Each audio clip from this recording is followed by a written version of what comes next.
Hello, welcome to Fiber Trek. My name is Sarah.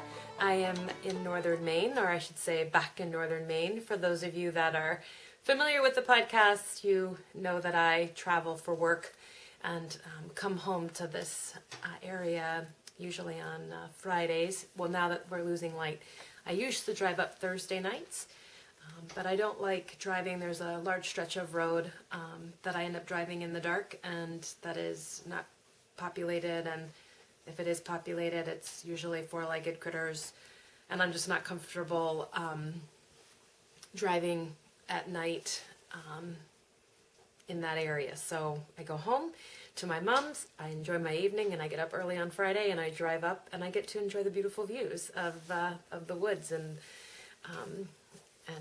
see all of the critters that might be winding their way into my path. So if you're not familiar, those of you who live with large ungulates, aka moose and deer, will know what I'm talking about, and that is, there is a high, it's not a, I wouldn't say a high probability, because probably the guys on Freakonomics would be like, your chances of hitting a moose are, but moose are prevalent in the area, and collisions with them occur, and I would prefer for all of us to be collision free, and I certainly don't want to take out anybody else either. So that's all to say that, wow, I haven't been to the northern part of the state in a while. The holidays for Rob and I, who's my husband, Paddle to the Sea on Instagram, he travels south quite a bit for the holidays, so I haven't been home in almost a month, but it's wonderful to be back. Winter is in full force here in the Northern Hemisphere, at least for me. It's been single digits this whole weekend, although no, that's not true. It did get to 19 degrees Fahrenheit today, and Ruby and I got out for a pretty amazing ski on Friday and today, which is Sunday. The ice has come in. We live on a pond, and excitingly enough, if you see me, I'm looking at the birds. I have had a whole flock of evening grosbeaks. They're kind of the size of a blue jay or Canadian jay. They're a larger bird, and the males are really stunning, kind of black and white and yellow, and the females are a little bit more drab, and they don't have quite as, the yellow isn't quite as striking. But anyway, I had a female cardinal today. So lots of exciting things happening, and if I happen to get distracted, it's because something has walked across our path. So on this edition, I have works in progress, and I'm going to talk a little bit about upcoming events, the knit along for the Hedge Witch shawl, and I think I'm going to do a separate video. I was going to talk about my felt work and my embroidery, and I think I'm just going to do a separate video of the actual items and not me sitting here speaking about it. So you can look for that upload on the channel as well. And I guess whatever else crosses our path today. Right, so I'm just going to go right into the works in progress. I'm working on Sigrun by Jennifer Steingass of Knit Love Wool. Here she is. I'm knitting this out of a 3-ply Gotland and 3-ply BFL from Upton Yarns, Sarah Lake. I won't be doing the colorwork hem on the cuffs or the hemline. I'm using, for the main color, I'm using a 3-ply Gotland. Did I say that? I think I did. A 3-ply Gotland. Here are the sleeves in gray. You'll notice I did a garter stitch cuff, and I just like the look of that better. I don't like a lot of constriction around my arms and my wrists. I like the sleeves to have a relative amount, relative. I like the sleeves to have ease, so I can get my wovens into the sweater pretty easily. Like this is an Anne Carolyn smock, it's a flannel. Sometimes on some of like the Sea Change, it has a really smart looking fit. It looks nice and put together, and it fits my body perfect. It probably has like zero ease. sometimes it's hard to get my shirts and stuff into the sleeves on that because they do narrow down so much. So I cast on for 2 sizes up from the size that I'm knitting. I'll do less increasing, and I'll increase to the correct size for my bust measurement. Anyway, so yeah, so round and around. I'm almost done with the increases, and then I'll cast on for the body. This in my Matterroot Moon Phases bag. I think I'll be shifting it out of this one though, so I can use that for the Hedge Witch knit along here coming up. I also continue to work on the Oa. I have about another inch. I reconsidered. The Oa is a sweater by Kate Davies. I think it's from her Isla collection. Did you sign up for her new subscription?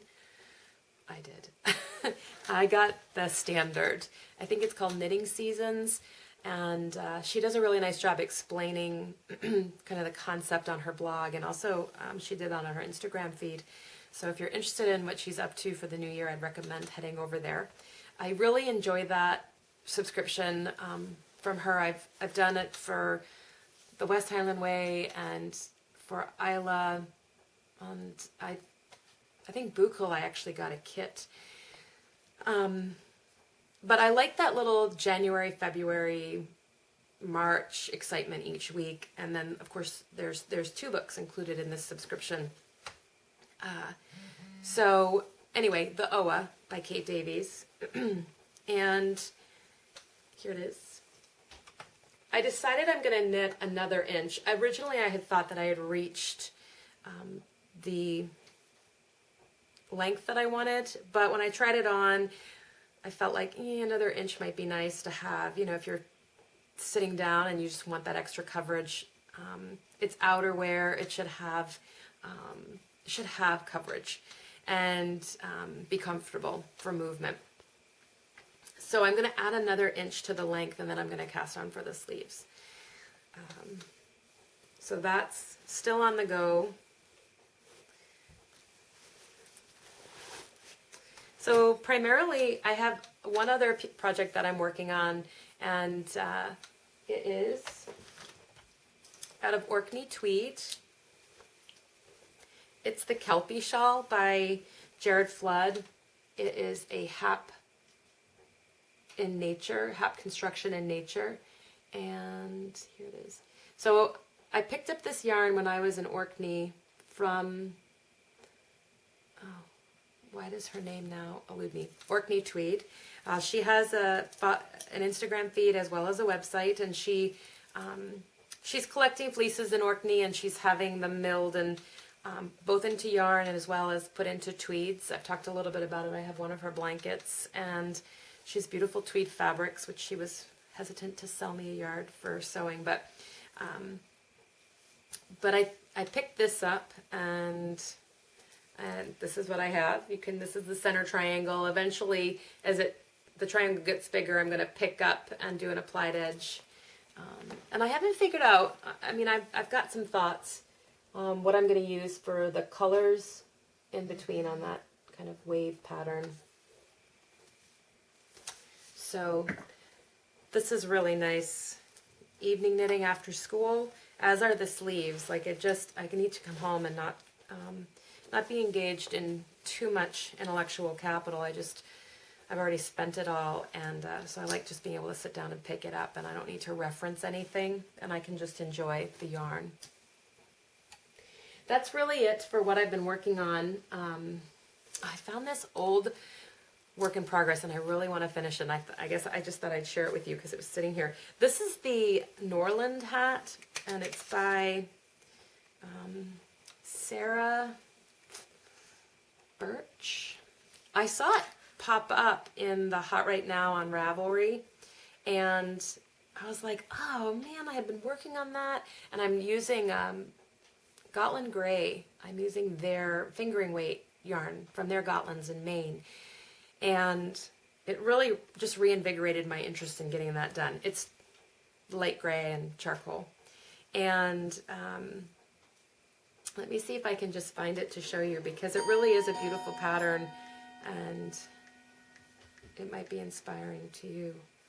This was from Twist Collective and Sarah Huntington Birch. And here it is. And it's a set. It's hats and mittens. So I love those trees, and I love the finish detail on the top. And I love the mittens.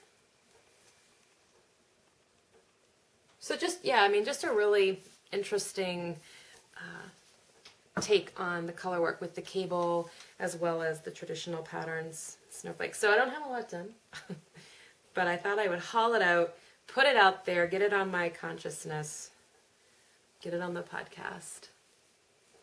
So let's see.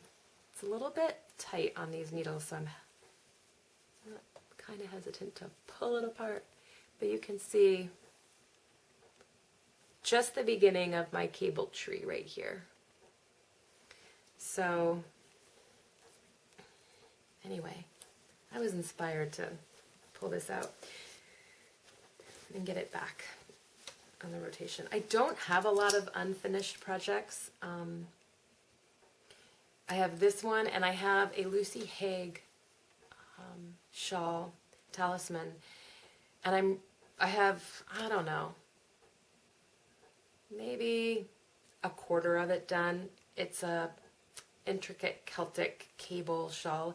I'm thinking about ripping it out, using the same yarn but knitting it on a larger needle. It's very fine, and the gauge I'm using is fine, but the yarn is it's a wool alpaca blend from a local farm, and I'm just thinking, I really want this to be a little bit larger than it's going to be, and it's just a really dense, it's a beautiful fabric, but I just don't think it's going to be what I had hoped. So I'm contemplating ripping that out and casting it back on. So that's the knitting. This time of year, I tend to get into my sewing and my embroidery and my felt ornament making quite a bit.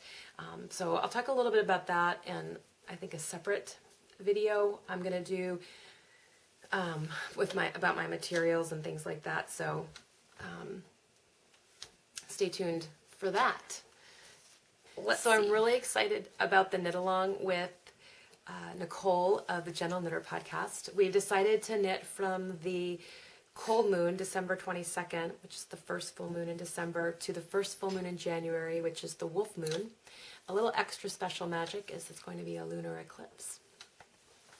So yeah, so the Hedge Witch by Nat Red Wolf is right here. It's a big worsted shawl, and I'm going to be knitting my main color in a pewter gray from the Wool Wife by Brook Farm yarn, and the contrast is going to be a Nash Island Light in the osier color. You can check out Janny Estelle's feed for the updates on the new Nash Island colorways or colors. And I know that Nicole's going to be knitting the same as me. She had mentioned on her previous podcast how interested she is in those kind of warm, cinnamony, kind of red, fiery tones. Excuse me. And the osier is kind of a deep fire tone and fire red. So that just made perfect sense. So we'll both be knitting matching shawls. And you can also see a finished item on Janny Estelle's feed of Starcraft, which she did in a pine green main color and the Muckle Marl light gray for the contrast. So there's a lot of different ways you could go with the yarns that you choose to use.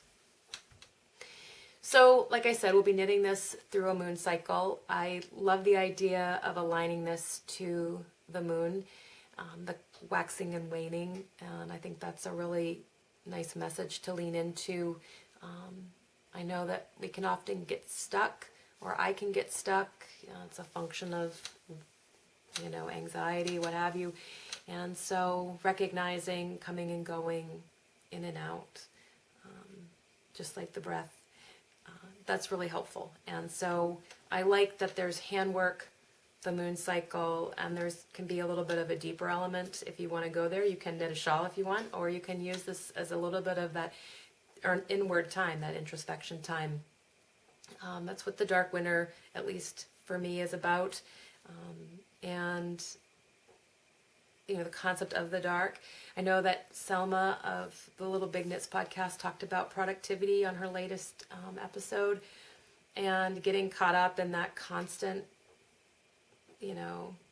flowering, that constant production of fruit is exhausting. And we see, at least for me, reflected in my environment, a natural dormancy, a natural rest, and then a put forth energetic momentum for spring and summer and bounty and new life and new ideas. And again, I like using that for contemplative, reflective work for myself, aligning myself to those rhythms. I get caught up in spring and summer.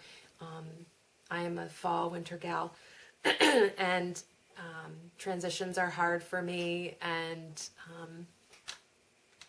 but if I can remember the coming and going and the in and the out and the ocean breath, I like to use that a lot with my students.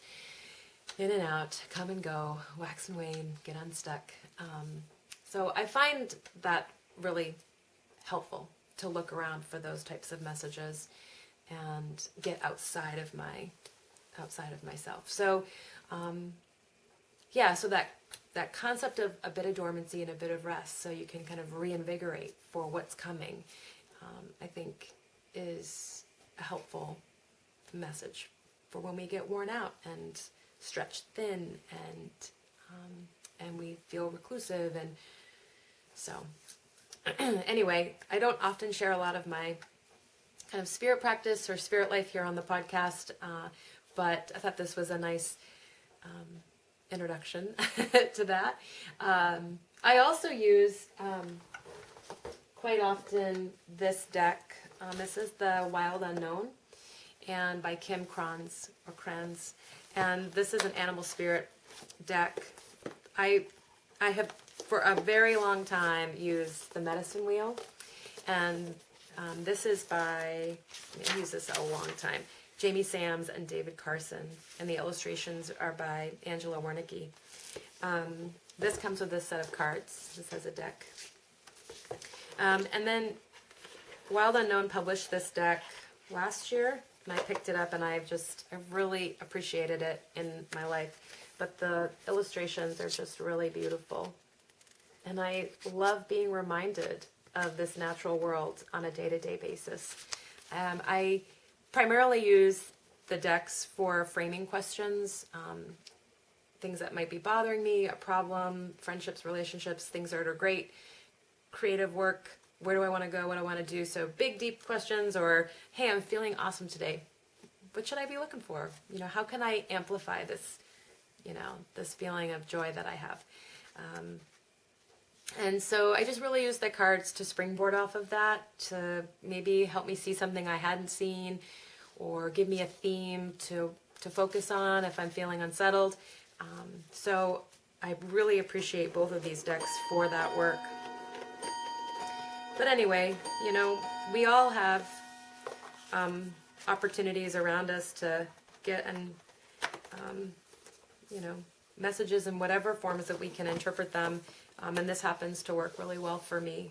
And, even when I see, I might see a fox really unexpectedly, and it might really resonate, and I can come home and I look up fox, and if we look up fox, it just might add a little bit more to your day. It might just deepen your day and your relationship with something greater. And so that's why I really appreciate using these types of tools. Fox 137. I didn't see a fox. I could look up red squirrel.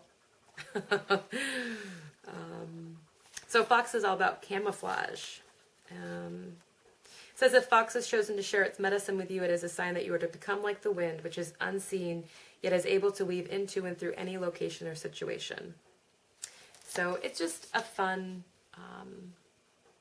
and informative way, joyful way of interacting with the greater world. So I just thought I would throw that out there as we move through this moon cycle into the new year. And speaking of moon cycles into the new year, I'm sorry, Rubes. I've picked up a few things for the new year. So I picked up, and I'm still waiting on the other color, the Gammelserie from Rauma to knit the Trondheim mitts by Pia Kammerborn. And these are a set of mitts she's just recently released, and I believe her and Patricia of Knitography have kind of teamed up and are offering kits for that. And so I purchased these from the Woolly Thistle, but I'm sure that Patricia's shop won't fail you either. So if you're interested in that, I know those are the two places that I know of. So I'm waiting for the other color to come back in from Corinne. So as part of the new year, I'll be leaning heavily into moon cycles for this one. I'm planning to knit The Lovage by Marie Wallen. I get together with Emily of Fibertown and Sarah of Yarns at Yinhu and Corinne of the Woolly Thistle podcasts, and they've all knit this, and I haven't. And I've decided I'm going to because, well, who wants to be the fourth person in a group? Everybody's wearing the Lovage but you. I love this sweater. And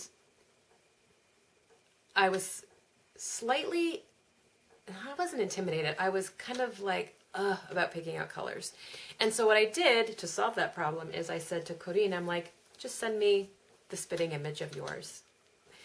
So that's how I solved that problem. I was like, you know, someone's done that work and they've done it really well, and I'm just gonna ride the coattails, the sweater tails. So I'm knitting the same exact sweater as Corinne, and I'm knitting it in Jamieson and Smith. And for the body, or kind of the larger swaths of main color, I'm going to knit in Jamieson and Smith Supreme, which is kind of in a fawn colorway. So if you've seen Corinne of the Woolly Thistles, you'll be seeing me in the same one soon. I'm going to have lots of twinsies out there. So I picked that up at the Woolly Thistle sale. I picked up a couple nice gifts when I got together with Sarah of Yarns at Yinhu and Emily of Fibertown. I got this really beautiful wool botanical print bag from Emily. And I am all about the wool, as you will see in my felt video these days. I got a really sweet little swat. Ruby says hello. I might need to go check the door. That doesn't really happen very often. People come to my house. I got a sweet little swatch from Emily, which I think is similar to the motif in Lovage.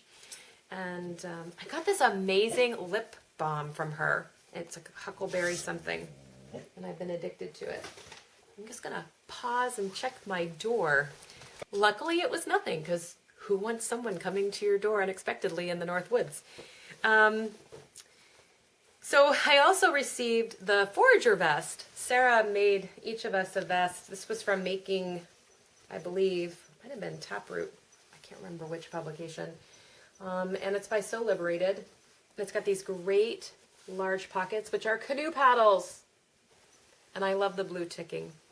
So this has been wonderful to wear actually around the house when I'm sewing, to put my shears in, or even my phone, or to keep track of the threads that I'm using. So it's been a really helpful garment, or tool almost. It was really wonderful to spend time with them. Corinne wasn't able to make it due to some unexpected circumstances, and we were getting together. I picked them up in Bangor and headed to Toddy Pond Farm in Monroe. Spent a wonderful day at Clementine and in the town of Rockland. Had lunch out, so decadent to go out to lunch, and to have amazing food. And then some quiet time to do, we did some felt work. I did quite a bit of felt work, ornament and embroidery, knitting, cooking. So it was a really wonderful Airbnb that we stayed at, with sheep on the porch for hugging, and just really good company. So that was a really invigorating get-together. You know, when you have friends that are making things and understand your language. And you can sit down and actually make with them. It's really nice to have that. I don't have that within proximity to myself. It's easy to access, so I was very grateful for that time. My mom watched Ruby for me, so thanks, Mom. Let's see, what else? I had this all planned out last weekend, and then my light went, and I had a whole bunch of debacles, and so I've just waited now, and I feel like I may have already talked about stuff, but I did, but I didn't actually, upload that. So I think that's it for like the show and tell. This is what I'm thinking. The last part is, please be on the lookout for upcoming events in the new year. Wool Scouts will be running, and it will run, I believe, the 10th through the 18th of August, and or kind of within that time frame.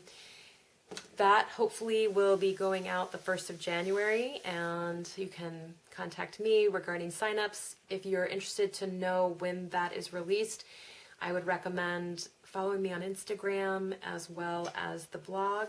And registration for the New England Outdoor Center Wool Scouts Retreat will be opening up in January. That'll take place the first weekend in November. It'll be October 31st through November 3rd.